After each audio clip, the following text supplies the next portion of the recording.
The rain had just stopped, leaving the streets soaked with reflections of neon lights dancing in the puddles. Night vendors were closing their carts, people rushed home, cars splashed through water, and the world seemed to move on without noticing the little girl sitting beside the broken street lamp near the old market. Her name was Mira, a thin, fragile girl with tangled hair, bare feet, and eyes that carried storms far bigger than her small body. She hugged an old plastic bag against her chest, the only thing she owned besides her voice, a voice she had never shared with anyone for 3 days. Mira had eaten nothing but a half-rotten banana she found near the trash bins. Her stomach twisted with hunger, but she had learned long ago that hunger doesn't wait for anyone, it just hurts. Quietly that evening, a tall man with a scruffy beard, a camera bag, and tired but kind eyes walked through the street. His name was Ryan, a struggling YouTuber and part-time videographer, trying to find purpose and meaning in the world. He was filming clips for a documentary about street life, but so far, nothing felt authentic, nothing felt real, until he saw her. A small girl, sitting alone in the cold, staring at an empty food stall as if the leftover scent could feed her. Ryan approached her slowly. "Are you lost?" he asked gently. Mira shook her head. "Do you need help?" Again, she shook her head. Ryan sighed. He could tell she was hungry, her hands trembling, her lips pale. "Can I get you something to eat?" he asked finally, but the girl didn't reach out her hand or nod. Instead, she looked up at him, her voice trembling. If I sing well," she whispered, "will you give me food?" Ryan froze. He had been asked for money, for help, for food many times on the streets, but never this. Never by a child offering something in return, something as innocent and pure as a song. "You don't have to sing for food," he said softly, but Mira lowered her head. "Yes, I have to," she said. "People don't give anything for free. Mama said we must work for what we eat. I can't work, but I can sing."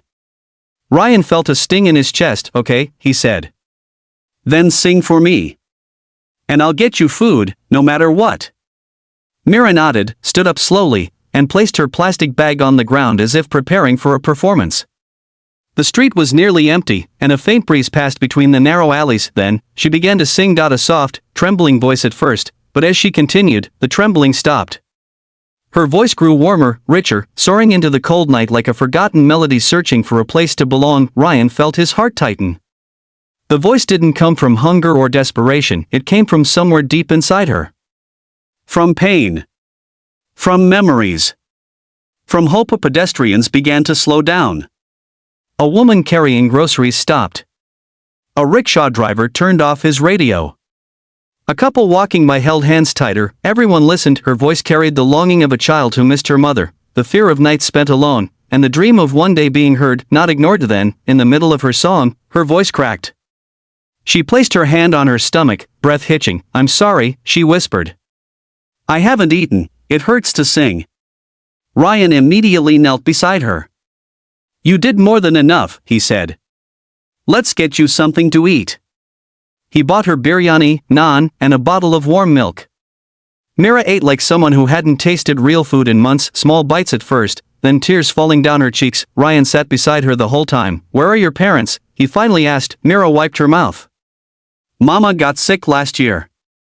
She left." "And your father?" "I never met him." "Then where do you live?" Mira looked at the old market behind them, wherever the rain doesn't touch. It felt like someone had punched Ryan in the chest. He looked at his camera bag. He was a storyteller. Maybe he couldn't fix the world, but he could tell her story, show the world the voice it had ignored. "Can I record you singing?" he asked carefully. "I want people to hear you." Mira hesitated. Will it hurt?" "No. And you don't have to do anything you don't want to." She nodded slowly. They filmed the song again, this time on a quiet corner of the street.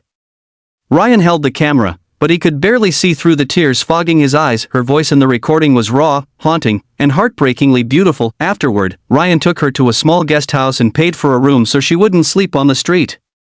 Mira looked at the bed as if she had never seen one before. Can I sleep now?" she whispered. "Sleep," he whispered back. "You're safe." That night, Ryan posted the video with the title "A Street Girl Asked, If I Sing Well, Will You Give Me Food?" Please watch her story. He expected a few views, maybe a little sympathy. He did not expect the world to explode. Within hours, the video went viral. Comment sections filled with tears, prayers, disbelief, outrage, and overwhelming love. People wanted to help her, people wanted to protect her, people wanted to give her a home. By morning, Ryan returned to the guest house and found Mira already awake, sitting quietly on the bed. Did I do something wrong? She asked nervously. No, Ryan said, smiling. You did something wonderful. People heard you. They want to help you. For singing? For being strong, he said. For surviving. For sharing your heart. That day, social workers, kind strangers, donors, and volunteers reached out. Arrangements were made for Mira to be placed in a safe home for children, where she would receive food, education, therapy, and most importantly, love. When Ryan told her, Mira clutched his sleeve. Will you still visit me? She asked. Always, he promised. And, can I still sing? You should never stop. Weeks passed. Mira blossomed, her cheeks gained color, her smile appeared more often. She began attending classes, and she sang every day, every chance she got. Months later, she stood on a small stage in a community center filled with people who had followed her story online. Before singing, she held the microphone with trembling hands and said, a long time ago, I asked a man if he would give me food if I sang well. But he gave me more than food, he gave me a chance to live. Ryan, sitting in the front row, felt tears roll down his face. Her song that night wasn't sad. It was bright, hopeful, filled with gratitude and courage, a tribute to the second chance life had given her. And as her voice soared, the audience stood, clapping, crying, cheering for the little girl who once slept wherever the rain didn't touch. When the performance ended, Mira ran to Ryan and hugged him tightly. You saved me, she whispered. No, he said softly. You saved yourself. I just pressed record. The world saw her, loved her, lifted her, and one simple question changed everything.